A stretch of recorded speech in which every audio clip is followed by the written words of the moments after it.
C'est Jésus pour guider ma vie.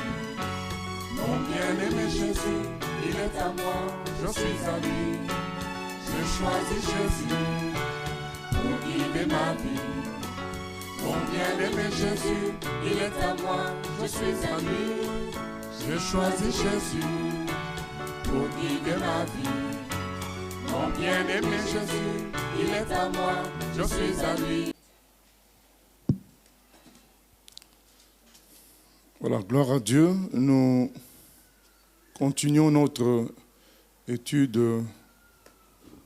Béréen l'explorateur. Nous explorons la Bible avec l'aide du Saint-Esprit. Car le Seigneur a dit, l'homme ne vivra pas seulement de pain, mais de toute parole qui vient de la bouche de l'Éternel. Toute parole. Donc c'est normal qu'un chrétien lise toute la Bible, puisqu'il est appelé à vivre de toute parole que son Seigneur a donnée. Donc nous avons promis de discuter de Deutéronome 24, le point sur le divorce. Donc on est arrivé à Deutéronome 24. Donc on va lire du verset 1er au verset 4. Deutéronome 24, verset 1er au verset 4. Deutéronome 24.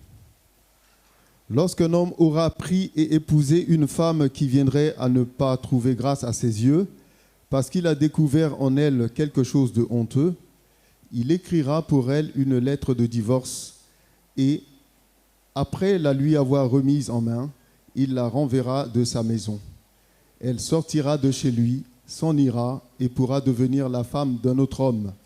Si ce dernier homme la prend en aversion, écrit pour elle une lettre de divorce et après la lui avoir remise en main, la renvoie de sa maison, ou bien si ce dernier homme qui l'a prise pour femme vient à mourir, alors le premier mari qui l'aura renvoyée ne pourra pas la reprendre pour femme après qu'elle a été souillée, car c'est une abomination devant l'Éternel. Et tu ne chargeras point de péché le pays que l'Éternel, ton Dieu, te donne pour héritage.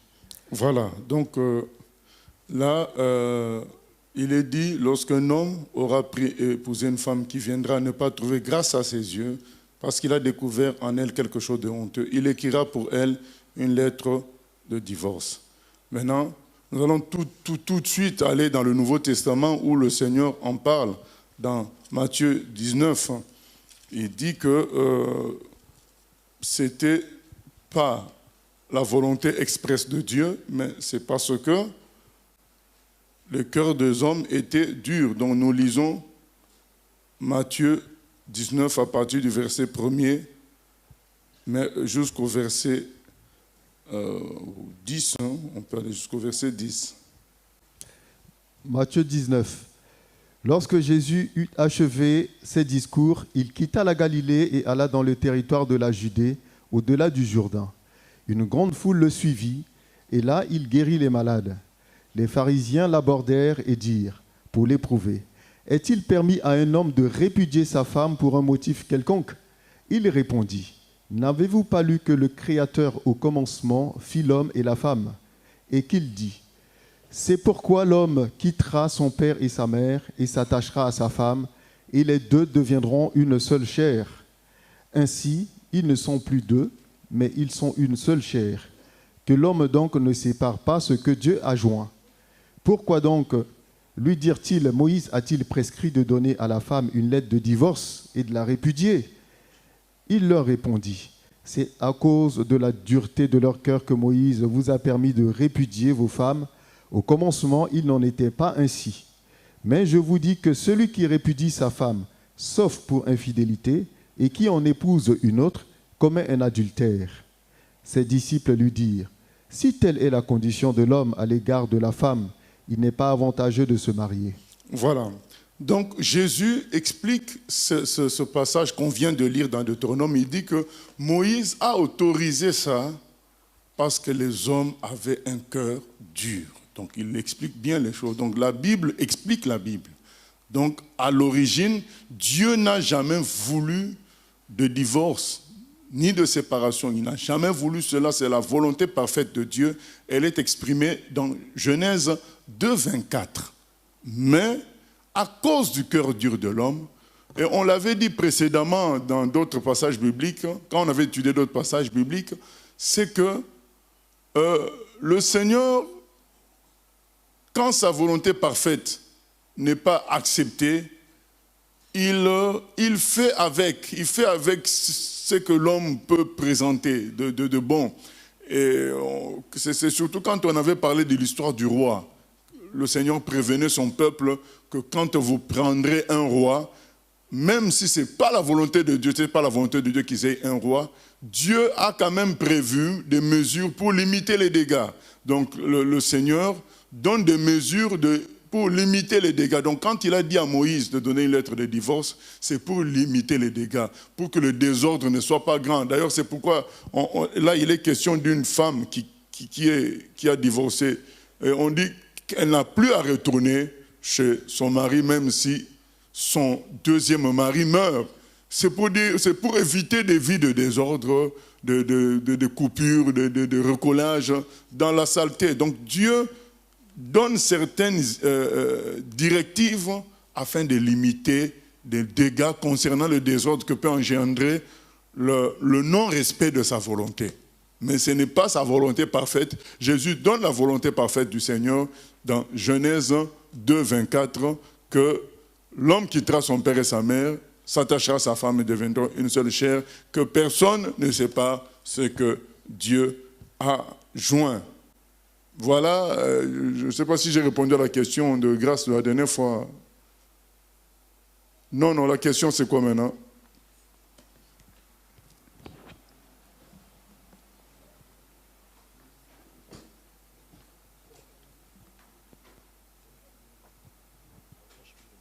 Qui parle? Oui, non, donc on finit avec la question de... Voilà.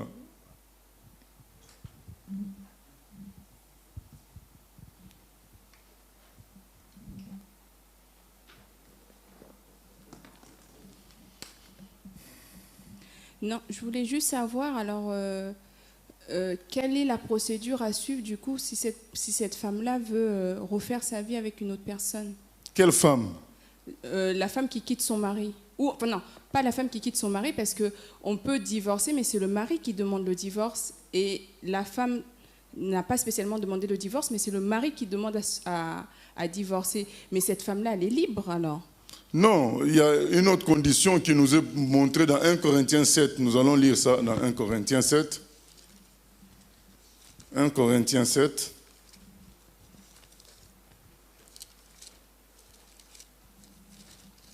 « 1 Corinthiens 7, il est écrit ceci à partir du verset 10. On va lire du verset 10 au verset 16. 1 Corinthiens 7, verset 10. À ceux qui sont mariés, j'ordonne, non pas moi, mais le Seigneur, que la femme ne se sépare pas de son mari. Si elle est séparée, qu'elle demeure sans se marier ou qu'elle se réconcilie avec son mari.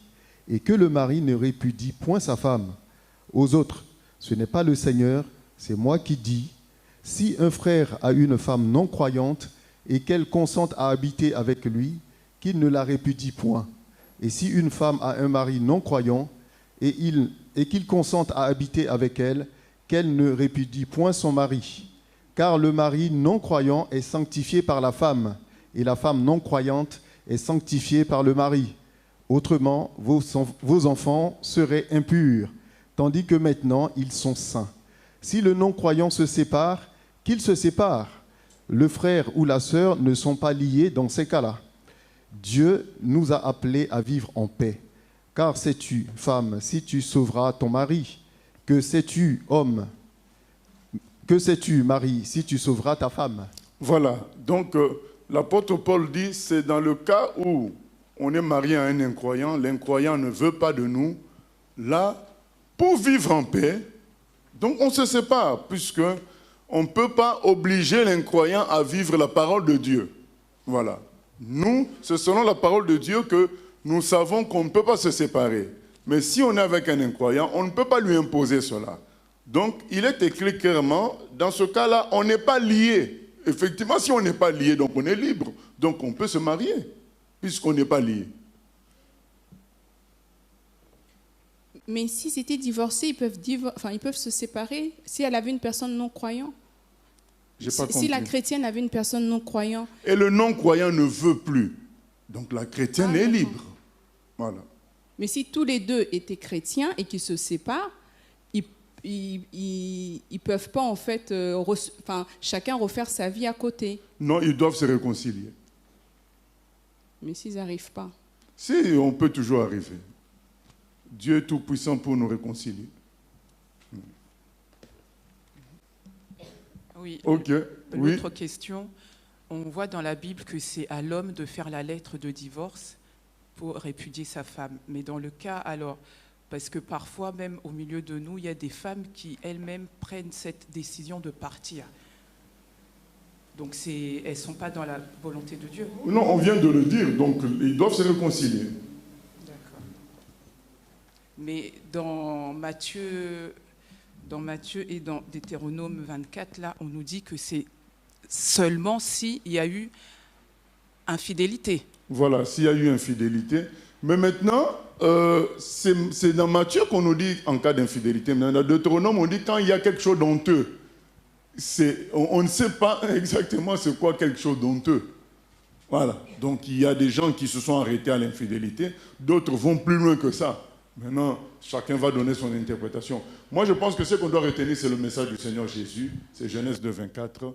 Il a dit que personne ne sait pas ce que Dieu a joint. C'est ça le plus important à retenir. Tout le reste, là, c'est des accidents. Eh bien, ça se gérera quand ça viendra. Créer déjà des positions à l'avance. Bon, il y a des gens qui font déjà des calculs à l'avance. On va faire tel coup parce qu'il y a telle mesure. Non, je pense que ce qu'on doit retenir, c'est que le jour où tu te maries, c'est fini, c'est l'aller simple. Donc, il n'y a pas d'aller-retour, c'est l'aller simple. C'est ça qu'il faut retenir. Donc, il ne faut pas commencer déjà à imaginer les cas où ça ne tiendra pas comme ça. On veut pas. Non, il n'y a pas de cas comme ça. Donc, quand ça arrive, c'est là qu'on y réfléchit. Tant que ce n'est pas arrivé, donc les gens qui ne sont pas encore mariés, réfléchissez 7 fois avant de vous marier, parce que le jour où vous vous mariez, ne venez pas nous voir, oh mais oui, mais il sent mauvais ou quoi, je ne sais pas, ce n'est pas notre problème là. Ce n'est pas notre problème. Il fallait réfléchir 7 fois avant de se marier. Oh, voilà, donc tout le reste, c'est toute la vie ensemble, toute la vie ensemble. Comme j'ai oublié le nom de ces oiseaux-là, ils sont tout le temps... Non, il y a des oiseaux, il y a une sorte de pigeons célèbres comme ça qui restent toujours ensemble. Bon, j'ai oublié le terme. Voilà, même des oiseaux, donc ils restent ensemble. J'ai oublié leur nom, mais il y a 2 oiseaux qui, dès qu'ils se sont mariés, c'est fini, quoi. Voilà. Donc on ne peut pas faire moins bien que les oiseaux. Nous continuons Deutéronome 24 à partir du verset 5. Verset 5. Lorsqu'un homme sera nouvellement marié, il n'ira point à l'armée et on ne lui imposera aucune charge. Il sera exempté par raison de famille pendant 1 an et il réjouira la femme qu'il a prise.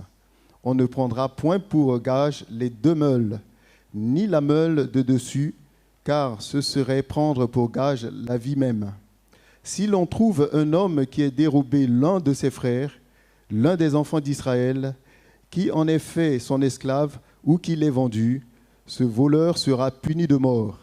Tu ôteras ainsi le mal du milieu de toi.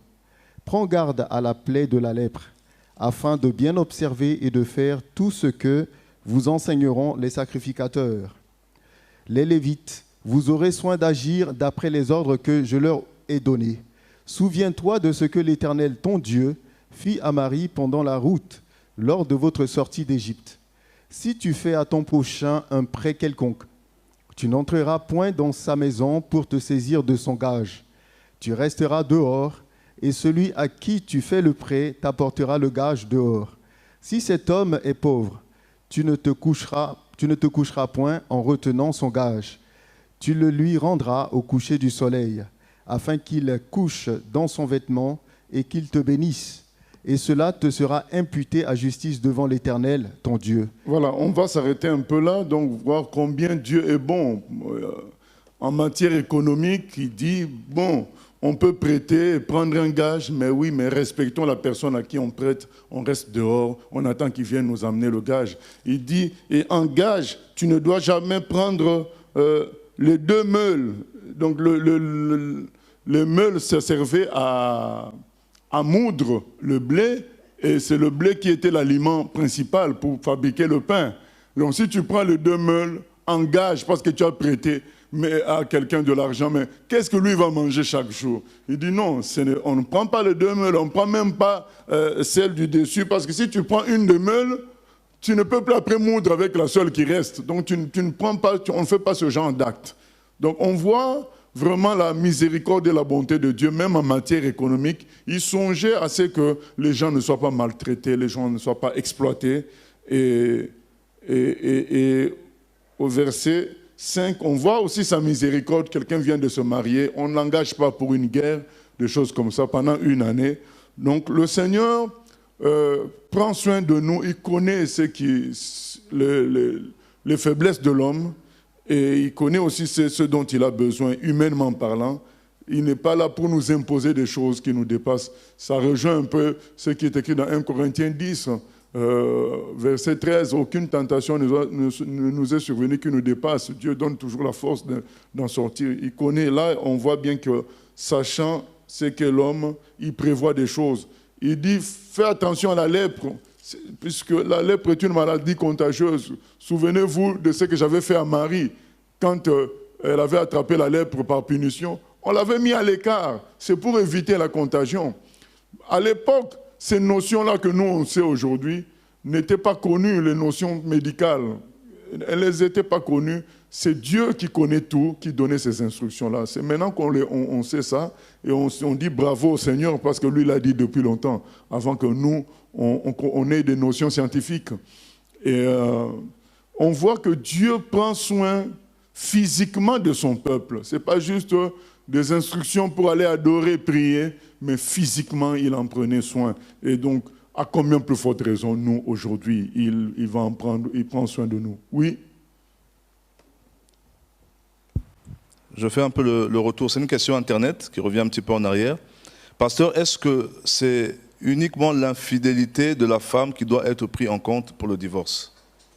Le Nouveau Testament ne parle que de ça, que de l'infidélité. L'Ancien Testament nous parle de quelque chose d'honteux. Maintenant, moi je pense que restons dans ce qu'il est dit en précision dans le Nouveau Testament. C'est comme si ce qui est dit dans le Nouveau Testament précise ce qui est honteux dans l'Ancien Testament, c'est l'infidélité. Oui. Oui, je crois que la sœur veut dire en fait, est-ce que c'est uniquement lorsque la femme est surprise dans l'infidélité? Parce que voilà. Non, mais c'est l'inverse. Hein. Ce qu'on dit pour la femme, ça vaut pour l'homme. Hein. Voilà. Puisque dans le Nouveau Testament, Galates 3,28, il n'y a ni homme ni femme. Nous sommes pareils devant les questions de vérité, de loi, de pureté, on est pareils. Donc nous continuons, Deutéronome 24, verset 14. Verset 14. Tu n'opprimeras point le mercenaire, pauvre et indigent, qu'il soit l'un de tes frères ou l'un des étrangers demeurant dans ton pays, dans tes portes. Tu lui donneras le salaire de sa journée avant le coucher du soleil, car il est pauvre, et il lui tarde de le recevoir. Sans cela, il crierait à l'Éternel contre toi, et tu te chargerais d'un péché. On ne fera point mourir les pères pour les enfants, et l'on ne fera point mourir les enfants pour les pères. On fera mourir chacun pour son péché. Tu ne porteras point atteinte aux droits de l'étranger et de l'orphelin, et tu ne prendras point en gage le vêtement de la veuve. Tu te souviendras que tu as été esclave en Égypte, et que l'Éternel ton Dieu t'a racheté. C'est pourquoi je te donne ces commandements à mettre en pratique. Voilà, donc je te donne ce commandement de ne pas opprimer le mercenaire, c'est-à-dire un étranger qui est dans le pays, qui travaille, de ne pas l'opprimer, il faut le payer, il ne faut pas se dire c'est un étranger, il n'a pas de parents ici, je peux l'exploiter. Dieu dit non, ne fais pas ça parce qu'autrefois tu étais aussi esclave, tu n'aurais pas aimé qu'on te traite ainsi. Et, on ne fera pas mourir, tu lui donneras son salaire, et puis verset 16, on ne fera point mourir les pères pour les enfants et l'on ne fera point mourir les enfants pour les pères. On fera mourir chacun pour son péché. Voilà. De la même manière qu'il a dit dans Exode 20, 3 à 6, que la malédiction va jusqu'à la 4e génération, c'est la malédiction, mais ce n'est pas une... La malédiction, c'est quoi? La malédiction, c'est comme un nuage qui est sur toi, qui est prêt à tomber. La malédiction n'est pas active automatiquement. Elle est comme un nuage qui est prêt à tomber. Donc là, Dieu montre clairement qu'il ne va pas faire subir aux enfants les péchés de leurs parents. Mais la malédiction est là, par contre. C'est ça la différence. C'est comme un nuage qui est toujours là, qui est prêt à tomber si ces enfants-là désobéissent aussi à Dieu. Mais ils ne vont pas subir ça automatiquement comme on a toujours pensé. C'est lié quelque part à leur propre relation avec Dieu qu'ils vont subir la malédiction ou pas. Donc là, c'est clair. C'est dit que les parents ne vont pas subir pour les enfants et vice-versa. Verset 17, tu ne porteras point atteinte aux droits de l'étranger et de l'orphelin. Il dit attention, et tu ne prendras point en gage le vêtement de la veuve. Donc il ne faut pas maltraiter les étrangers ni les orphelins. On voit même que je ne sais pas si c'est, je crois que c'est cela, hein. Donc il y a un Français qui dernièrement avait été condamné parce qu'il avait aidé des immigrés. Il a porté l'affaire en cours de cassation, je crois. Et là-bas, ils l'ont innocenté. Et à cause de lui, on va changer même la loi. Parce que la loi condamnait, quand tu aides quelqu'un qui est en situation irrégulière, la loi te condamnait. Cette fois-ci, ça va changer. La loi ne condamne plus le délit de quelqu'un qui est déjà sur le territoire. La loi ne condamne plus cela. Et la loi va condamner seulement si tu fais entrer de telles personnes sur le territoire.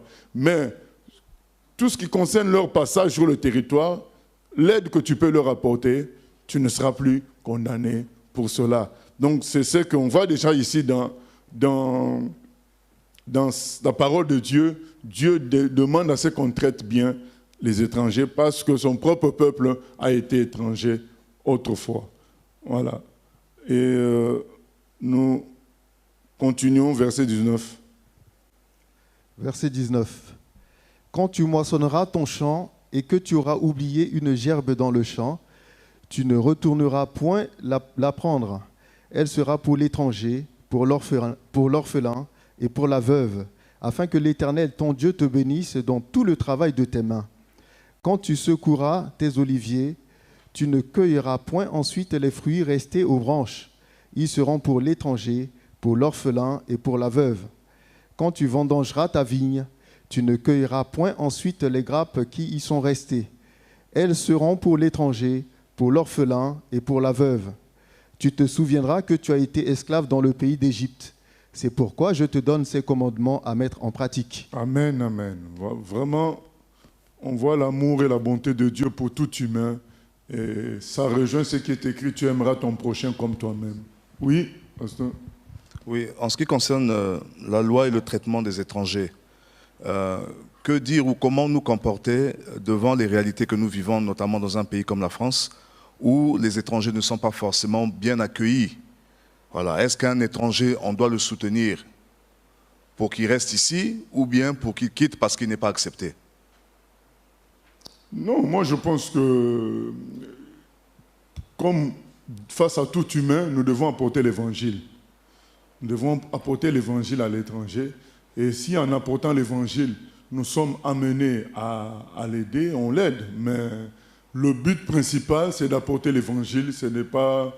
et l'évangile est synonyme aussi d'aide quand quelqu'un souffre. Donc on ne peut pas apporter l'évangile et fermer les yeux par rapport aux souffrances de la personne. Donc c'est ça l'idée. Maintenant, c'est Dieu qui jugera si la personne doit rester ou doit s'en aller, mais nous, on doit aider en apportant l'évangile premièrement et ensuite en aidant concrètement si la personne souffre. D'accord. Donc, en quelque sorte, on ne se mêle pas de la question politique, administrative. nous on fait notre part sur un point de vue, je dirais, humain, et sur la question de par exemple, une personne qu'on menace d'expulser. Est-ce que je peux la garder chez moi ou pas? Oui, mais c'est ce qu'on vient de dire là. Aujourd'hui, ça ne va pas, et ça ne va plus être, ça va passer au Parlement, ça ne va plus être condamnable. Donc on ne condamnera que le fait de faire entrer un étranger. Mais aider un étranger en situation irrégulière ne sera plus un délit. Donc ça va passer, ça ne sera plus un problème. Voilà. Puisque les gens ont compris que nous... au fait, c'est la Cour constitutionnelle qui a considéré que la devise de la France, c'est égalité... Égalité quoi? Fraternité et quoi? Et liberté. Donc ils considèrent que quand quelqu'un aide un autre humain, c'est de la fraternité. Donc dans notre devise, il y a le mot fraternité. Donc on ne peut pas empêcher les Français de manifester cette fraternité-là. Donc cette loi-là qui condamnait ce genre d'aide va être éliminée.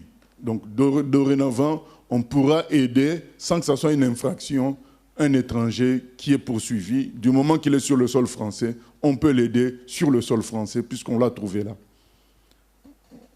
Voilà. Et le Seigneur justifie cela. Bon, je ne sais pas si je dois dire justifier. Le Seigneur argumente en disant, parce que vous-même, vous avez été étrangers. Tous les peuples du monde entier, à un moment donné, ont été sous une domination quelconque. C'est qu'on oublie, quand nous-mêmes on devient maintenant des chefs, on oublie le passé. On oublie qu'autrefois, nous aussi, que ce soit les Français, les Belges, ils étaient sous domination allemande, autrefois. Donc on oublie ça, qu'on a connu les mêmes galères et même pire. Et dernièrement, on nous a envoyé une photo des gens qui fouillaient des Français qui fouillaient la Deuxième Guerre mondiale, qui se sont retrouvés en masse dans un port, soit de Casablanca, soit de Tunis, en masse pour entrer. Donc, on oublie qu'il y a eu autrefois l'inverse. Donc, c'est pourquoi Dieu dit, attention, n'oublie pas ton passé. Toi aussi, autrefois, tu étais étranger. Donc, ne traite pas mal les étrangers. Souviens-toi de ton passé. Nous continuons, Deutéronome 25.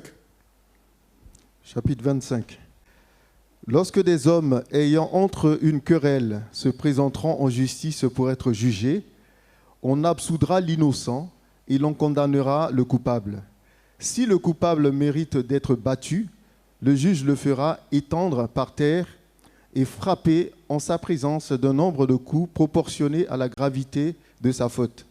Il ne lui fera pas donner plus de 40 coups, de peur que, si l'on continuait à le frapper en allant beaucoup au-delà, ton frère ne soit avili à tes yeux. Tu ne museleras point le bœuf quand il foulera le grain. Voilà. Donc là, Dieu humanise des choses qui existaient en extrême. Donc comme on a parlé de l'histoire du divorce, quand Dieu parle de la lettre du divorce, Jésus nous explique que c'était une tolérance. C'est des choses qui se pratiquaient dans le désordre. Dieu essaye d'humaniser ça en disant, donnez quand même une lettre de divorce, que les choses soient dans l'ordre. Ce n'est pas la volonté parfaite de Dieu qu'on frappe les gens, mais il humanise quelque chose qui est exagéré. C'est pourquoi il dit, ne donne pas, à partir de 40 coups, ne donne pas, parce que tu fais de ton frère quelqu'un qui va te haïr, parce qu'il ne va pas comprendre qu'on le frappe autant. Il faut juste donner la réprimande pour montrer que la personne a fauté et non pas frapper pour frapper comme si c'était devenu un ver de terre. Parce que ton frère va te haïr, ça va créer la haine. Donc il humanise des comportements qui étaient excessifs, il met des limites à cela. Mais ce n'est pas sa volonté parfaite qu'on frappe comme ça les gens. Et on connaît le langage, on a vu ça même à l'époque de Paul, l'histoire de 40 coups moins 1. Donc on s'arrêtait à 40 coups moins 1. Donc quand on lit dans les Actes des Apôtres, quand on lit plutôt dans les évangiles et les épîtres, on voit quelqu'un aussi qui est fouetté 40 coups moins 1. Donc ça veut dire 39. Pourquoi les Romains ne disaient pas 39, ils disaient 40 moins 1. Voilà, donc c'est pourquoi On voit ici 40 coups moins 1. De peur que si l'on continue à le frapper, en allant beaucoup au-delà, ton frère ne soit avili à tes yeux. Voilà. 4e verset, tu ne muselleras point le bœuf quand il foulera le grain. Donc quelqu'un qui travaille, qui foule le grain, c'est le bœuf qui travaille cela, après tu l'empêches de manger ce grain-là. Et l'apôtre Paul va utiliser ça pour parler des serviteurs de Dieu. Il a dit, vous croyez que quand Dieu a dit tu ne mesureras pas le bœuf qui fout le grain, il considérait que les animaux, il considérait nous, les gens qui travaillons dans son champ, nous mangerons de ce que nous faisons comme travail. Donc l'apôtre Paul utilise dans 1 Corinthiens 9, il applique ça aux serviteurs de Dieu. Donc nous continuons, verset 5. Verset 5. Lorsque des frères demeurant ensemble et que l'un d'eux mourra sans laisser de fils, la femme du défunt ne se mariera point au dehors avec un étranger, mais son beau-frère ira vers elle, la prendra pour femme et l'épousera comme beau-frère. Le premier-né qu'elle enfantera succédera au frère mort et portera son nom, afin que ce nom ne soit pas effacé d'Israël. Si cet homme ne veut pas prendre sa belle-sœur, elle montera à la porte vers les anciens et dira « Mon beau-frère refuse de relever en Israël le nom de son frère. Il ne veut pas m'épouser par droit de beau-frère. » Les anciens de la ville l'appelleront et lui parleront. S'il persiste et dit « Je ne veux pas la prendre », alors sa belle-sœur s'approchera de lui en présence des anciens, lui ôtera son soulier du pied et lui crachera au visage. Et prenant la parole, elle dira « Ainsi sera fait à l'homme qui ne relève pas la maison de son frère. Et sa maison sera appelée en Israël la maison du déchaussé. » Voilà encore une mesure toujours d'humanisation des comportements, des réalités sociales. Une femme qui était sans homme à l'époque était une femme en souffrance, une femme sans protection, une femme sans soutien matériel. Et Dieu veille à ce qu'elle ait toujours un soutien. Donc on oblige le beau-frère à l'épouser. Oui. Une question Internet. Pasteur, il y a en France en moyenne un divorce sur 3 mariages, ce qui est énorme. Finalement, le mariage, est-ce avant tout une guerre spirituelle qu'une union parfaite entre 2 personnes? Je pense que le mariage est une guerre spirituelle très très importante parce que le mariage préfigure le grand mariage. Quel grand mariage entre Dieu et son peuple? Une unité parfaite entre l'époux et l'épouse. Et cette préfiguration-là est combattue justement par le diable en combattant le mariage de tous les jours qu'on vit au milieu de nous. Donc le diable, son vrai problème, c'est attaquer le grand mariage à venir entre Dieu et son peuple. Donc nous devons, oui, c'est une guerre spirituelle, c'est vrai. C'est ça qui explique cela aussi. Et puisque, vous savez, quand on a affaire à un Dieu parfait, un Dieu saint, et voir qu'il puisse supporter une épouse comme nous, des gens imparfaits comme on est, c'est un miracle. Et pourquoi le mariage est un miracle? Parce que c'est 2 étrangers qui vont vivre ensemble et qui vont devoir se supporter. C'est un miracle. Puisque Dieu aussi nous épousait, ça va être un miracle. Accepter des gens comme nous, comme son épouse, c'est un miracle. Et ça préfigure cela, le grand mariage à venir. Et c'est pourquoi le mariage est combattu. Le mariage aussi a comme travail, c'est de libérer chacun des mariés des dominations qui agissaient sur eux avant le mariage. Parce que quand on devient une seule chair avec quelqu'un d'autre, il y a un autre organisme conforme Et cet organisme est moins vulnérable face aux attaques d'autrefois que le seul organisme que nous étions avant. C'est pourquoi le diable va toujours tout faire pour empêcher le mariage, parce que ça lui fait un autre organisme nouveau à combattre. Il doit trouver encore des stratégies, alors qu'avant, il maîtrisait presque chacune de ces personnes-là. Oui. Oui, pasteur. Je voulais juste comprendre par rapport au verset 9, ou le verset d'avant, qui expliquait que justement que son beau-frère récupérait la femme de son frère quand il décédait. On est d'accord? C'est ça, hein? Oui, oui. Mais si lui, il avait une femme? Oui, oui, ça se rajoute. D'accord. Donc pourquoi je pose cette question? Parce qu'aujourd'hui, dans les continents africains, cette pratique-là existe encore. Il y a des hommes qui récupèrent soit la femme du grand frère, du petit frère. Oui, et, en dehors du christianisme. Ce sont des gens qui ne sont pas chrétiens. Oui, mais ils peuvent se baser de ce verset-là en disant que... Mais pourquoi ils vont se baser puisqu'ils ne sont pas chrétiens? Oui, mais... Donc nous, le jour où on les amène à Christ, nous allons leur montrer Genèse 2, 24, qui est la volonté parfaite de Dieu. L'homme quittera son père et sa mère, s'attachera à sa femme, ils deviendront une seule chair. C'est ce que Jésus explique. On leur montre la volonté parfaite. Tout ce qu'on est en train de lire, c'est la tolérance. Dieu qui fait avec. Les hommes ont un cœur dur, il essaie de minimiser les dégâts. Voilà. Oui, non, c'était juste pour revenir à dire, parce qu'il y a aussi des pasteurs qui ont plusieurs femmes, tout ça, et ils... Non, ce ne sont pas des pasteurs. Il faut dire qu'il y a des gens qui se prétendent pasteurs. Ils ne sont pas des pasteurs, c'est des escrocs. Voilà, mais ils se prétendent pasteurs. Parce que Dieu a dit dans Genèse 2, 24, l'homme quittera son père et sa mère, s'attachera à sa femme et deviendra une seule chair. Tout le reste qu'on lit là, Jésus nous le dit, on a lu ça dans Matthieu 19, c'était une tolérance, une humanisation des pratiques sauvages d'autrefois. Dieu limitait les dégâts jusqu'au jour où la vérité vienne. Moïse a amené la loi, la grâce et la vérité sont venues par Jésus. Du moment que la vérité est venue par Jésus, ainsi que la puissance du Saint-Esprit, nous sommes capables d'accomplir la volonté parfaite de Dieu.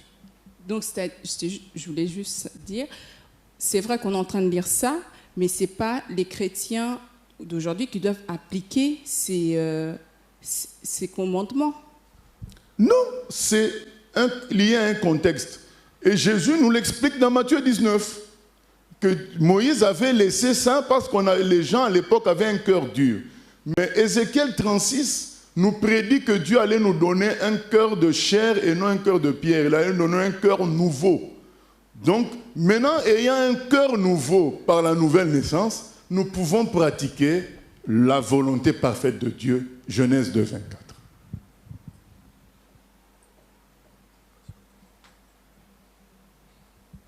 Oui. Pasteur, deux questions. La première question, quand on parle du mariage, on revient à Genèse 2, 24.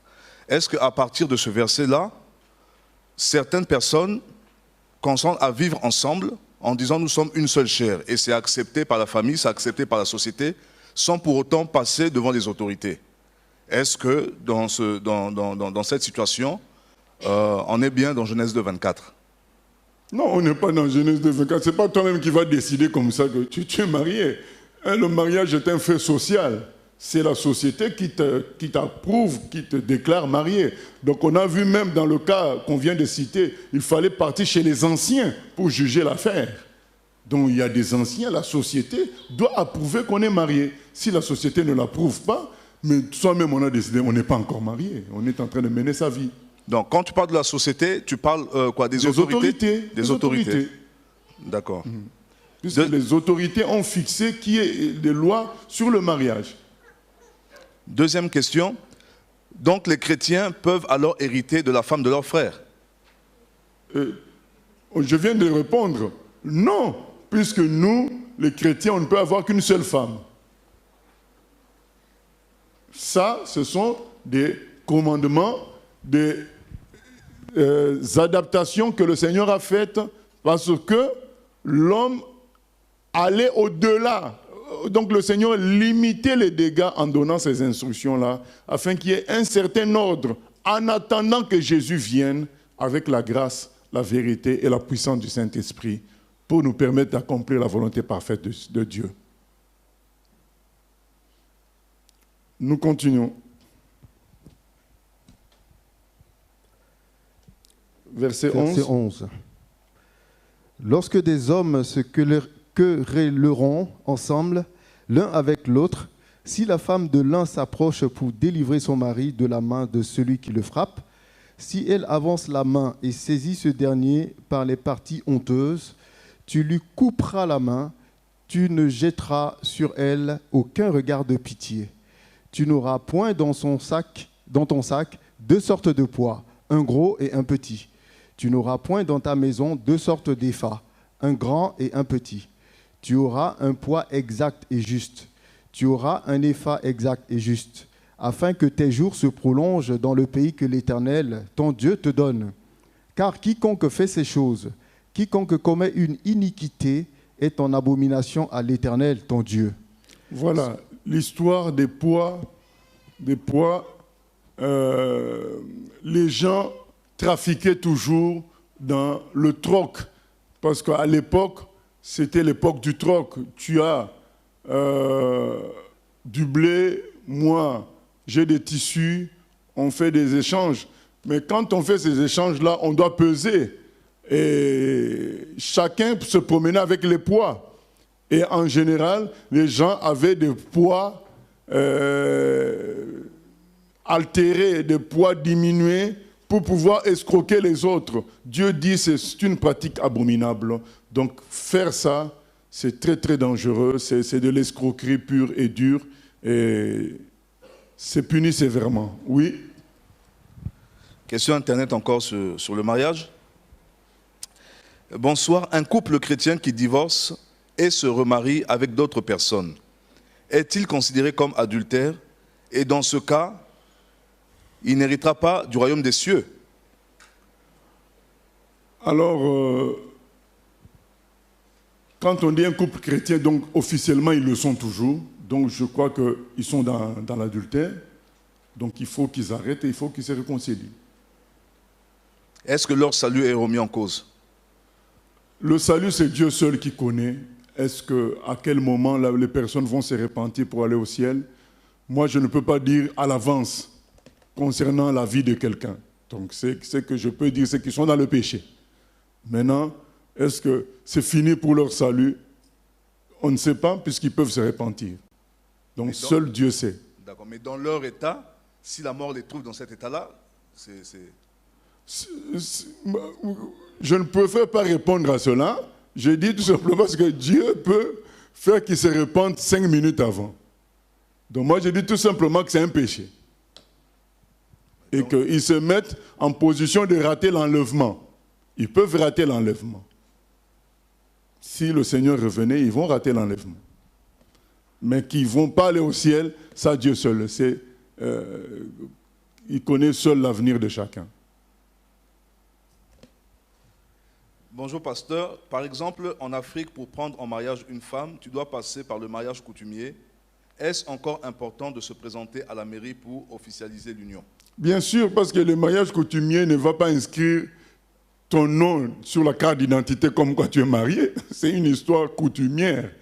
Mais sur la carte d'identité, c'est la mairie qui va changer les choses. Donc c'est la mairie qui est prioritaire au regard du Seigneur. Donc il faut que la mairie te considère, t'approuve comme marié, et tu auras dans la société les avantages d'un homme et d'une femme mariés parce que tu es passé à la mairie, non pas parce que tu as fait un mariage coutumier.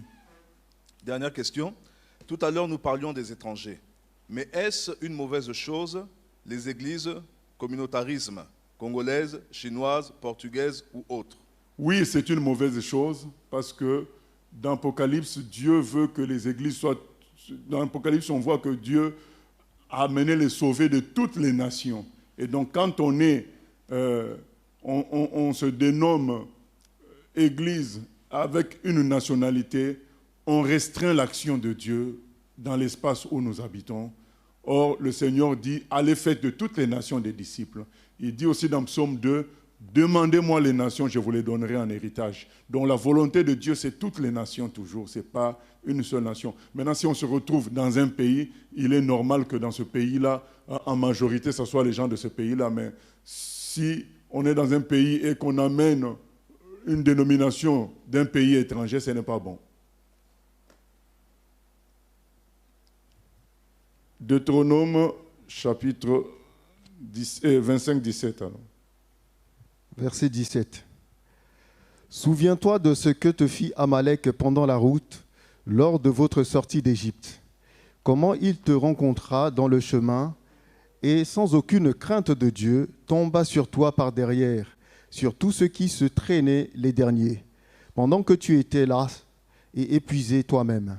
Lorsque l'Éternel, ton Dieu, après t'avoir délivré de tous les ennemis qui t'entourent, t'accordera du repos dans le pays que l'Éternel, ton Dieu, te donne en héritage et en propriété. Tu effaceras la mémoire d'Amalek de dessous les cieux. Ne l'oublie point. Voilà, là, de telles instructions sont parfois perçues comme étant dures, mais le Seigneur connaît l'avenir. Et le Seigneur, lui, connaissant l'avenir, étant la vérité, donne des avertissements toujours justes. Le Seigneur n'est pas sentimental. Tout en étant amour, il n'est pas sentimental. Il va considérer un ennemi comme un ennemi. Il ne va pas appeler un ennemi un ami. Et il nous prévient, nous les humains. Nous les humains, on peut se faire avoir par des paroles sucrées, par des gestes de séduction. On peut se faire avoir et baisser la garde. Il dit attention, Amalek vous a attaqué alors que vous étiez fatigué, vous étiez faible. Même plus tard, s'ils viennent vous séduire, n'acceptez pas, effacez Amalek. C'est des gens qui vous chercheront toujours des problèmes, donc effacez Amalek de votre mémoire, parce que Dieu voit l'avenir, il peut vous faire tomber et vous créer des grands problèmes. Oui. Bonsoir, pasteur. Sur le cas d'adultère, 1 Corinthiens 6, 9 dit qu'ils n'hériteront pas le royaume de Dieu. Pardon? Sur le cas d'adultère, 1 Corinthiens 6, 9 dit qu'ils n'hériteront pas le royaume de Dieu. Ah bon? C'est seulement le cas d'adultère? Non, on va lire 1 Corinthiens 6, 9. Il y a adultère, il y a plein d'autres péchés. Je crois qu'il fait référence à la question qu'on a posée tout à l'heure. Ah oui, mais c'est Dieu. Il a bien répondu, c'est Dieu. Lui, il voulait que moi je dise. Donc moi je dis, donc s'il a trouvé la réponse par Dieu, gloire à Dieu. Dieu dit qu'ils n'iront pas au ciel. Là, c'est une autre personne. Ah, voilà. Donc maintenant, le problème c'est que ce n'est pas moi de dire que quelqu'un ira en enfer. Moi je dis que les gens qui pêchent comme ça sont dans le péché. Maintenant, pour savoir qu'un tel ira en enfer, seul Dieu le sait. Mais je ne dis pas que ce qu'ils font est bien. C'est le péché. Et s'ils ne se repentent pas, ils ne sont pas sauvés. Mais s'ils se repentent, ils vont aller au ciel. La question n'est pas, parce qu'il faut comprendre. On parle de qui? Si on parle d'un chrétien qui est dans le péché et qui reconnaît son péché, mais Dieu peut lui accorder la repentance et il est sauvé. Donc on parle de quelqu'un de défini. Mais si on parle en général, on dit les gens qui commettent ces péchés-là et qui sont pour ces péchés-là, qui ne les considèrent pas comme des péchés, mais c'est des gens qui vont en enfer. Donc l'enfer sera beaucoup plus rempli que le paradis si on doit suivre même la Bible. La question est que demander à un homme comme moi de juger un autre homme qu'il ira en enfer ou pas, moi je ne peux pas le dire. Maintenant, dire d'une manière globale, les gens qui commettent ces péchés-là iront en enfer, ça je peux le dire. Mais parler d'un homme défini, je ne peux pas. Parce que je ne sais pas si il va se repentir et Dieu va le sauver. Pasteur, que veut dire effacer la mémoire? Que veut dire effacer la mémoire? Donc, ne plus considérer ces gens-là comme s'ils existaient. Parce que si vous les considérez comme s'ils existaient, tôt ou tard, vous allez chercher des rapprochements, tôt ou tard, vous allez chercher des relations. Il dit non, oubliez même donc qu'ils existent. Pour éviter qu'ils soient un piège pour vous un jour ou l'autre. C'est dans ce sens-là. Dans le cas d'Amalek et donc des ennemis d'Israël, Et comment cela s'applique aujourd'hui envers nos ennemis? Le catholicisme, par exemple. En sachant que le Seigneur a dit « Faites du bien à ceux qui vous font du mal ». Oui, ça s'applique, par exemple, dans le catholicisme. Dieu nous a fait quitter le catholicisme où on adorait les statues, on adorait les idoles, on adorait le pape. Maintenant, on quitte. Dieu nous demande de ne plus nous souvenir. Donc, ça n'existe plus. Donc, un jour, ils vont chercher à nous rattraper en disant l'œcuménisme, on croit en la même Bible. On doit appliquer ce commandement-là qui dit ne te souviens même plus. Le branhamisme, ne te souviens même plus. Parce que c'est des religions que le diable a inspirées. Donc, c'est dans ce sens-là que nous, on doit faire attention. Donc, on doit prendre 2 Corinthiens 6, 14, qu'il n'y ait rien. On va lire ça, 2 Corinthiens 6, 14. Qu'il n'y ait rien, qu'on ne s'en souvienne pas. Parce qu'il y aura toujours des gens qui disent « Ah, mais un tel chanteur branhamiste, il chante bien. » Non, mais il ne faut pas suivre. Dans son chant, il y a des pièges. Comme un célèbre chanteur branhamiste, il a chanté l'inspiration, c'est le monde de Dieu, ça vient de la voûte céleste, c'est plus fort que les Écritures. Il y avait le piège. L'inspiration est plus forte que les Écritures. Jamais. Les Écritures sont plus fortes que tout. L'inspiration ne peut pas être plus forte que les Écritures. L'inspiration doit se soumettre aux Écritures. Mais dans ce chant-là, il y avait le piège. Tout le monde écoutait ce chant-là comme si c'était un chant de mariage. Donc nous allons lire 2 Corinthiens 6, 14 à 19. Oui? Oui, toujours dans la continuité de la question. Pasteur, cela s'applique à des doctrines, mais pas à des hommes, point d'interrogation. Bon, déjà, lisons quand même 2 Corinthiens 6, 14 à 19. 2 Corinthiens 6, 14. Ne vous mettez pas avec les infidèles sous un joug étranger. Car quel rapport y a-t-il entre la justice et l'iniquité? Ou qu'y a-t-il de commun entre la lumière et les ténèbres? Quel accord y a-t-il entre Christ et Bélial? Ou quelle part a le fidèle avec l'infidèle? Quel rapport y a-t-il entre le temple de Dieu et les idoles? Car nous sommes le temple du Dieu vivant, comme Dieu l'a dit, j'habiterai et je marcherai au milieu d'eux, je serai leur Dieu et ils seront mon peuple. C'est pourquoi, sortez du milieu d'eux et séparez-vous, dit le Seigneur. Voilà. Séparez-vous, dit le Seigneur. Donc on ne doit jamais oublier ça, qu'on était autrefois là-bas, on sait ce qu'on faisait. Maintenant qu'on est dans la vérité, on va vouloir nous dire non, on est tous frères. Ah non, nous on était là-bas, sinon on serait restés. Donc on est sorti de là-bas et on va chercher. Non. Donc on doit être radical. Oui, maintenant la question, est-ce que ça concerne les doctrines en grande partie, mais ça peut concerner aussi des institutions humaines. Par exemple, comme le pape, c'est une institution, c'est un individu, mais c'est en même temps une institution, ça peut concerner de telles personnes. Donc ça peut concerner aussi des hommes alors? Oui, quand c'est des hommes qui représentent des institutions doctrinales. D'accord.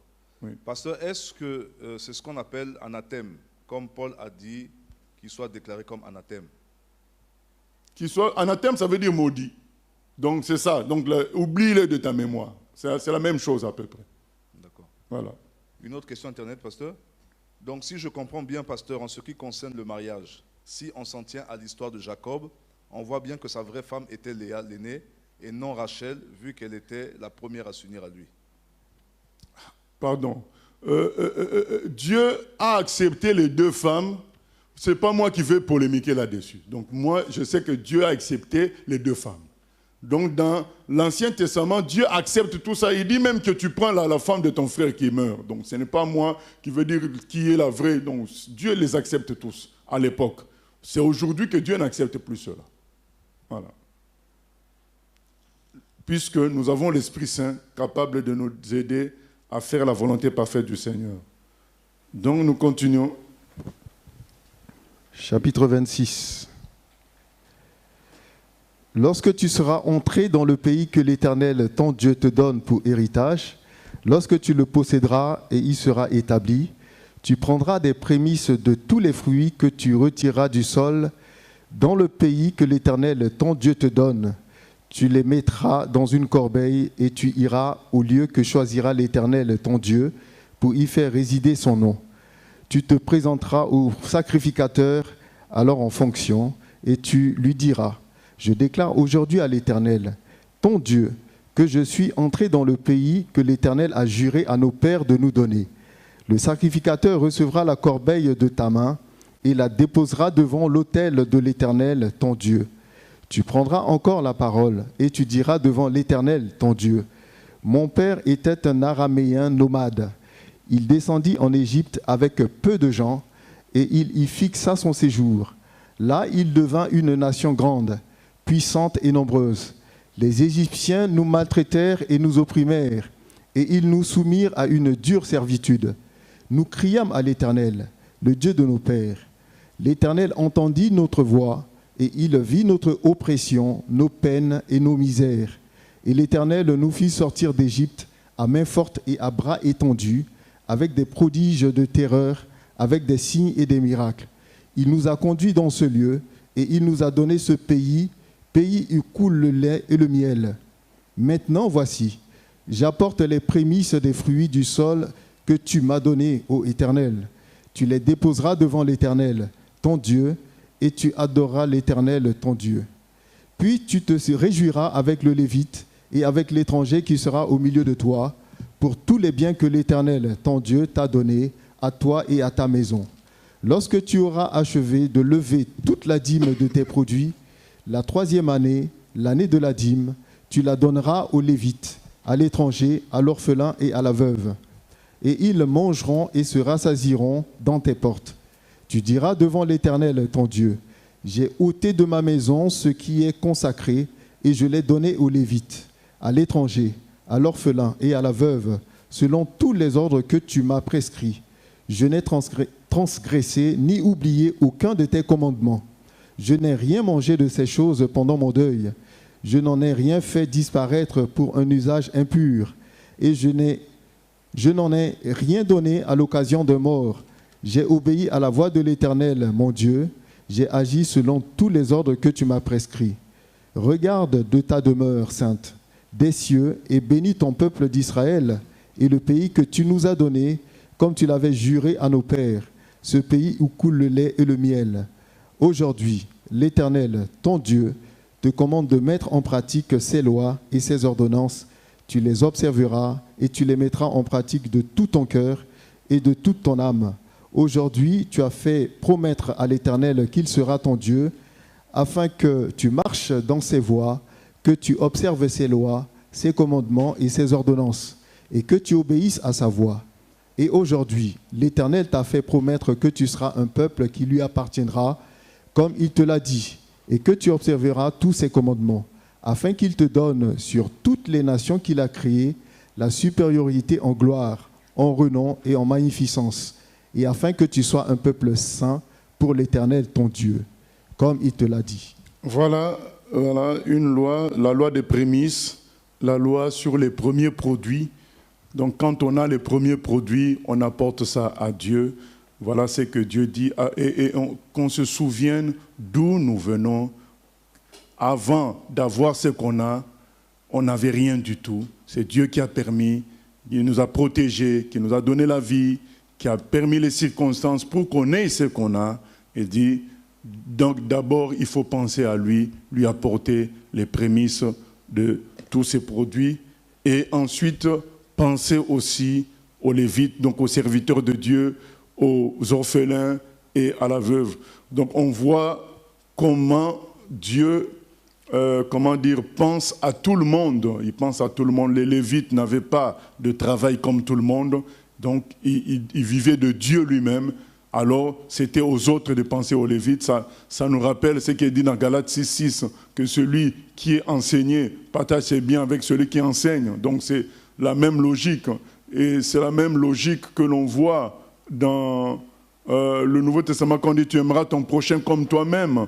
Donc une vraie église, les vrais chrétiens devront toujours avoir un côté des actions de bienfaisance auprès des pauvres, auprès des gens qui souffrent.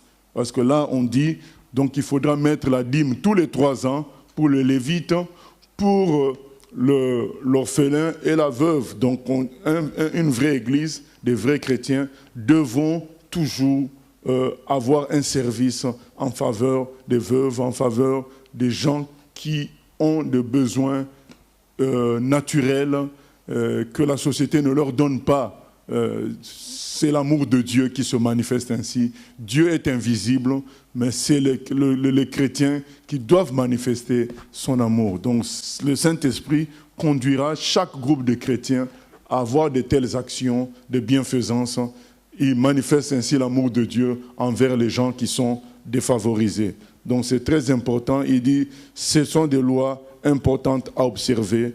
Donc nous devons continuer à les observer jusqu'aujourd'hui. Donc nous prenons Deutéronome chapitre 27. Oui. Pasteur, justement, lorsque le Seigneur nous demande de penser aux serviteurs de Dieu, que dire des offrandes spéciales pour le pasteur? Comment dire? Je pense que le Seigneur nous le dit, c'est à nous de pratiquer. Je ne suis pas d'accord avec le système de flatterie où on veut faire une offrande spéciale pour le pasteur. Ça donne l'impression que Dieu est incapable de s'occuper de lui. Voilà, donc Dieu est capable de s'occuper de ses serviteurs, mais quand il demande à celui qui a enseigné de le faire, il le dit pour la bénédiction de la personne. Il ne dit pas parce que lui, il est incapable. Les gens comprennent mal les choses. Jamais Dieu ne se plaindra de la pauvreté de son serviteur parce que nous, on n'a pas donné, non. Dieu est tout puissant pour s'occuper de ses serviteurs. Mais pour la bénédiction des autres, il leur dit, pour que vous soyez bénis, faites-le. Ce n'est pas pour que l'autre ne manque de rien, parce que Dieu, il a dit, l'Éternel est mon berger, je ne manquerai de rien. Dieu est tout puissant pour s'occuper. C'est pour une bénédiction des autres. D'ailleurs, l'apôtre Paul le dit même. Il dit quelque part, il dit, mais je bénis Dieu pour ce que vous m'avez envoyé. Ce n'est pas parce que moi j'ai besoin terriblement de quoi que ce soit, c'est pour votre propre bénédiction que je me réjouis. En m'envoyant ce que vous m'avez envoyé, Dieu vous bénira. Donc c'est pour la bénédiction des autres. Mais ce n'est pas que Dieu soit incapable de s'occuper de ses serviteurs. Donc maintenant, quand on fait offrande comme ça, publique, offrande pour le pasteur, c'est comme si Dieu était incapable, donc on doit aider l'autre. Non, Dieu veut parler au cœur de chacun à travers sa parole, que chacun comprenne que ça fait partie des obligations divines afin que la bénédiction circule sur tout le monde. Oui. Pasteur, dans ce cas, moi j'aimerais savoir comment répondre aux personnes qui justement utilisent ce thème de bénédiction pour inciter les membres des assemblées à faire des offrandes pour ces serviteurs-là et les considérer comme étant des semences pour justement aussi cette bénédiction. Comment répondre à ceux-là en leur disant que dans la Bible, ce n'est pas comme ça que ça se passait. Ça passait au travers de l'enseignement. Ça ne passait pas au travers des campagnes de bénédiction aux serviteurs de Dieu. Jésus n'a jamais fait une campagne pour qu'on lui donne de l'argent. Il a enseigné quand la veuve a donné 2 pièces. Il a dit, voilà, cette veuve a donné plus que tout le monde parce qu'elle a donné tout ce qui était pour lui. Voilà, donc Jésus parle de ça en termes d'enseignement, non pas en termes d'obligation. Et en termes aussi de puissance. Quand Jésus envoie ses serviteurs, il a dit, là où vous allez entrer, mangez de ce qu'on vous donnera. Donc il confirme sa puissance à convaincre les gens à donner. Donc en termes, Jésus en a parlé en termes de puissance et en termes d'enseignement. Les apôtres aussi pareil, ils en ont parlé en termes de puissance et d'enseignement. Ils n'ont jamais parlé de cela en termes de campagne, dire aux gens faites ceci, faites cela. Non, ils donnaient l'enseignement là-dessus. Comme pour tous les enseignements, celui qui va pratiquer va être béni, celui qui ne pratique pas, il n'y aura jamais une imposition, une pression de Dieu à pratiquer. Il donne l'enseignement, que celui qui a des oreilles entende, c'est ce que le Seigneur a toujours fait. Donc il faut leur dire ça. Dieu n'a jamais fait de campagne de ce genre-là. C'est passé toujours au travers de l'enseignement et à travers une logique de puissance. Ok, voilà. Merci. Deutéronome 27. Deutéronome 27. Moïse et les anciens d'Israël donnèrent cet ordre au peuple. Observez tous les commandements que je vous prescris aujourd'hui. Lorsque vous aurez passé le Jourdain, pour entrer dans le pays que l'Éternel, ton Dieu, te donne, tu dresseras de grandes pierres et tu les enduiras de chaux. Tu écriras sur ces pierres toutes les paroles de cette loi. Lorsque tu auras passé le Jourdain, pour entrer dans le pays que l'Éternel, ton Dieu, te donne, pays où coule le lait et le miel, comme te l'a dit l'Éternel, le Dieu de tes pères. Lorsque vous aurez passé le Jourdain, vous dresserez sur le mont Ébal ces pierres que je vous ordonne aujourd'hui de dresser, et tu les enduiras de chaux.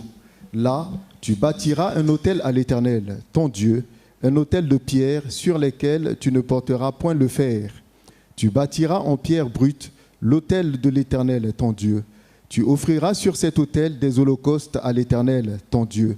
Tu offriras des sacrifices d'action de grâce, et tu mangeras là, et te réjouiras devant l'Éternel, ton Dieu. Tu écriras sur ces pierres toutes les paroles de cette loi, en les gravant bien nettement. Moïse et les sacrificateurs, les Lévites, parlèrent à tout Israël et dirent : Israël, sois attentif et écoute. Aujourd'hui, tu es devenu le peuple de l'Éternel, ton Dieu. Tu obéiras à la voix de l'Éternel, ton Dieu, et tu mettras en pratique ses commandements et ses lois que je te prescris aujourd'hui. Le même jour, Moïse donna cet ordre au peuple.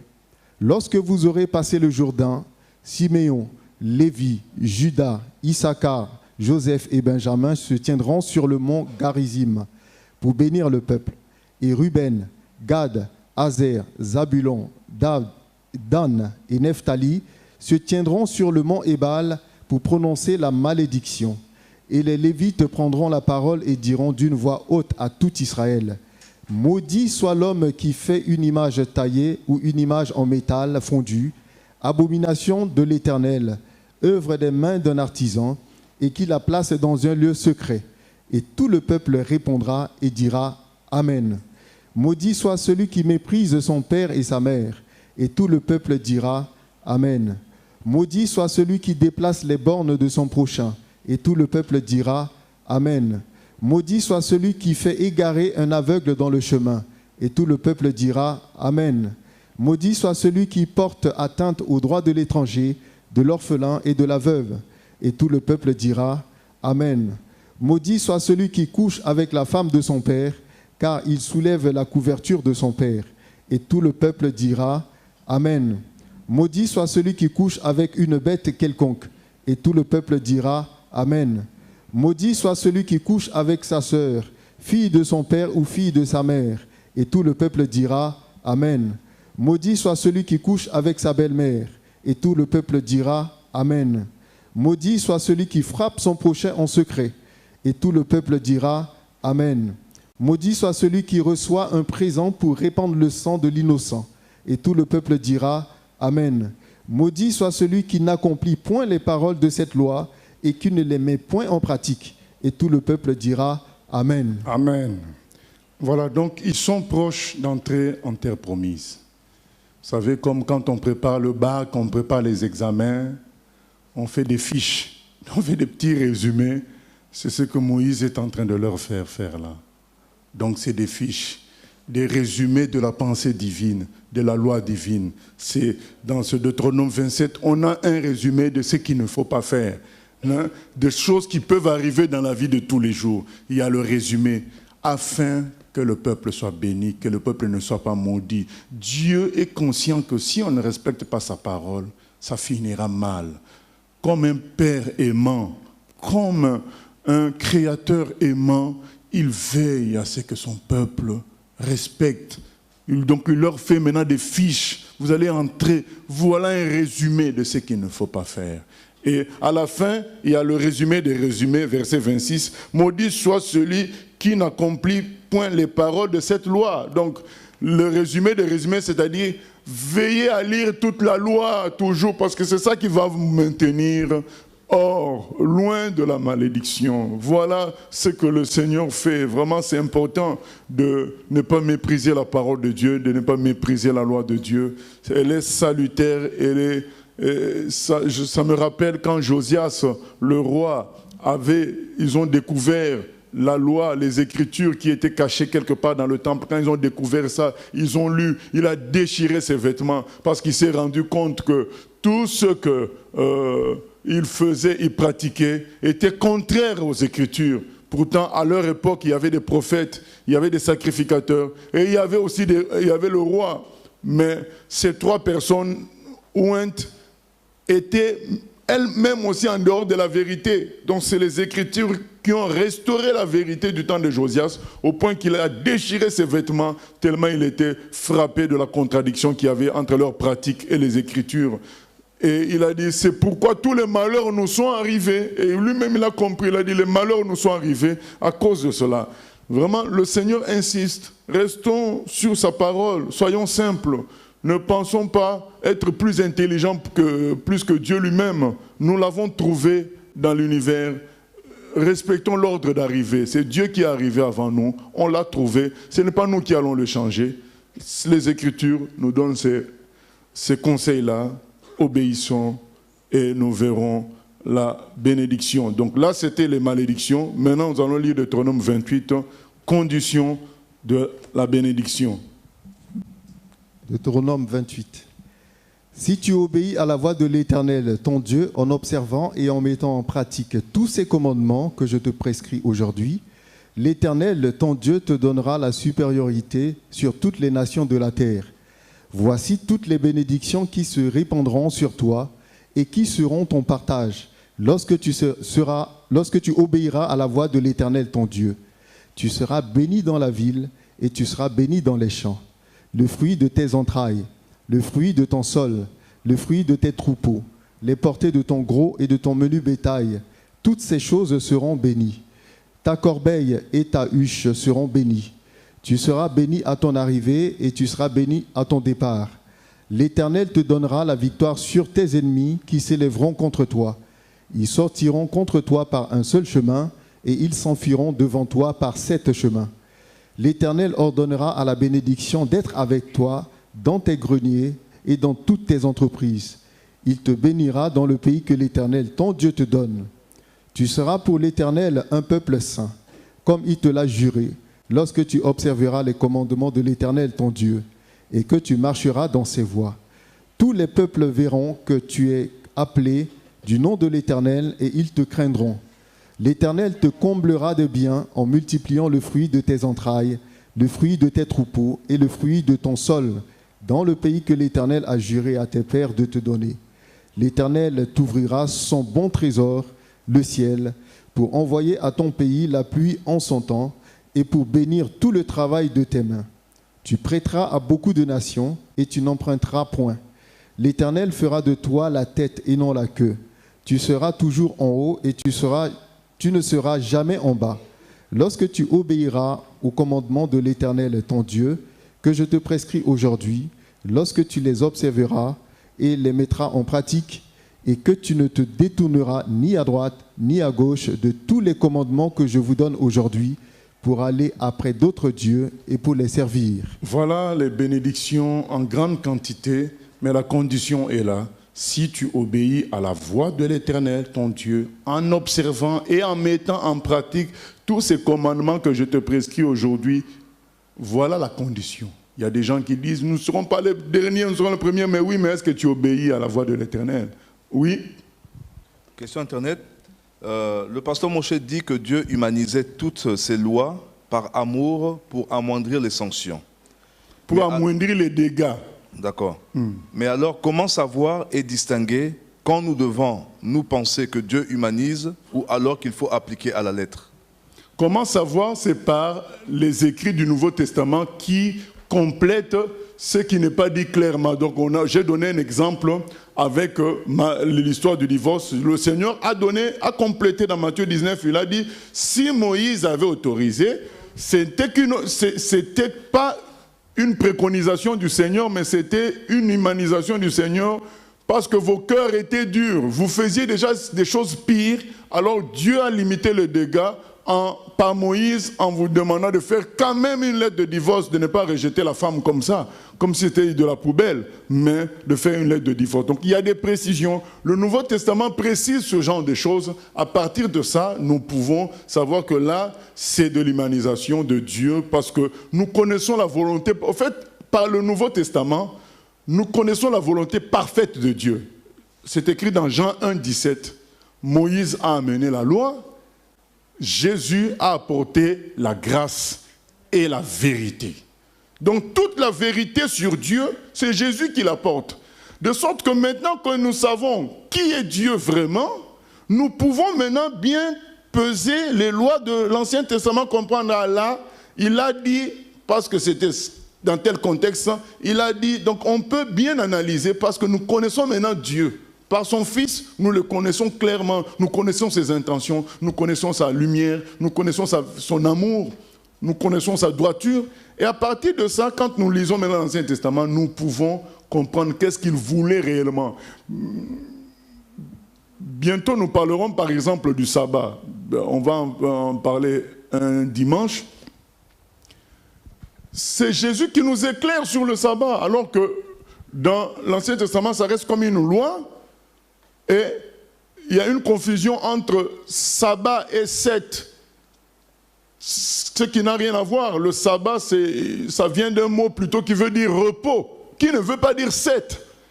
Mais dans l'Ancien Testament, les Juifs vont rester comme scotchés sur le 7e jour, mais le mot sabbat ne veut pas dire 7e, il veut dire seth, elle veut dire repos. Et le Nouveau Testament va nous le donner, clairement nous expliquer tout ça. Jésus va dire qu'il est le maître du sabbat, il va nous expliquer les choses. Donc c'est ça. Donc comment on peut savoir? C'est par la vérité que Jésus nous apporte. Ça peut nous éclairer pour savoir ça. C'était des commandements de tolérance et tel autre c'était des commandements de séparation, de protection et ainsi de suite. Oui. D'accord, ben c'est dans le même sens, hein, je la pose quand même. Dans Proverbe, il est écrit de corriger son enfant avec un bâton. Mais le Nouveau Testament ne dit rien là-dessus. Le Christ ainsi que les disciples n'ont pas fait usage de châtiment physique. Qu'en pensez-vous? Le Nouveau Testament ne dit rien. Bon, je ne sais pas qu'est-ce qui est dit dans Ephésiens 6 alors. Qu'est-ce qui est dit dans Ephésiens 6?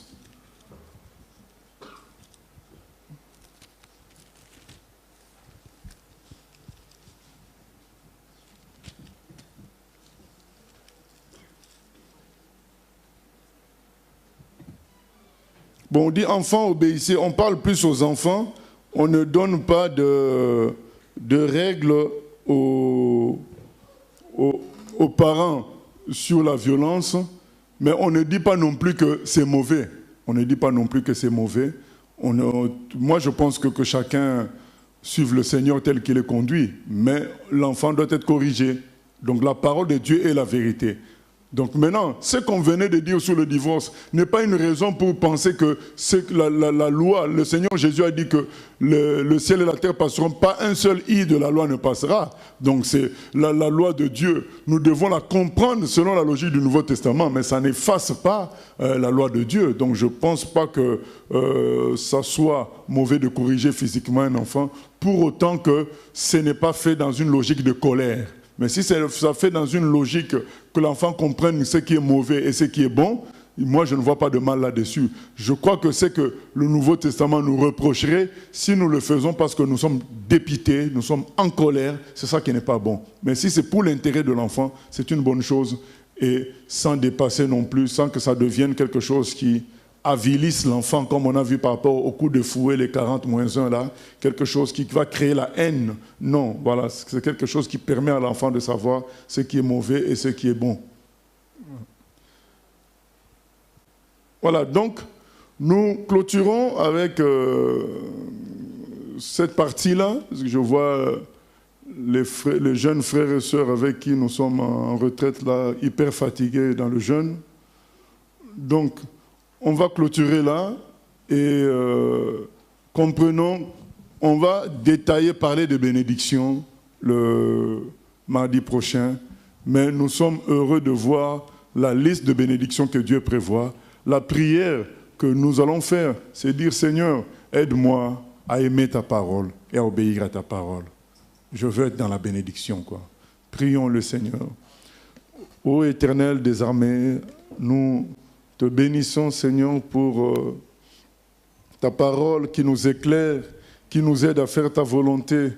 Seigneur, Deutéronome 28 nous donne tant de bénédictions heureuses, mais à condition qu'on obéisse à ta parole, Seigneur. Alors, aide-nous à obéir à ta parole. Aide-nous à aimer ta parole, à ne pas la considérer comme un fardeau, comme quelque chose qui veut nous enlever la joie, ou qui veut nous créer des problèmes, mais à considérer cela comme la source de nos bénédictions. Comme c'est écrit dans Josué 1,8, Seigneur, que ce livre de la loi ne s'éloigne pas de ta bouche, médite-la jour et nuit, afin de vivre selon ce qui est écrit. C'est ainsi que tu réussiras dans toutes tes entreprises, Seigneur. Qu'on prenne la parole comme cela, comme un tremplin pour réussir dans toutes nos entreprises, et non pas comme un rabat-joie, quelque chose qui vient nous gâter les plaisirs. Non, Seigneur. Ta parole est la vie. Ta parole nous donne la véritable bénédiction. Aide-nous, Seigneur, à la mettre en pratique, à l'aimer de tout notre cœur. Au nom de Jésus, merci pour ta fidélité et ta gloire au milieu de nous. Amen. Voilà, que Dieu nous bénisse.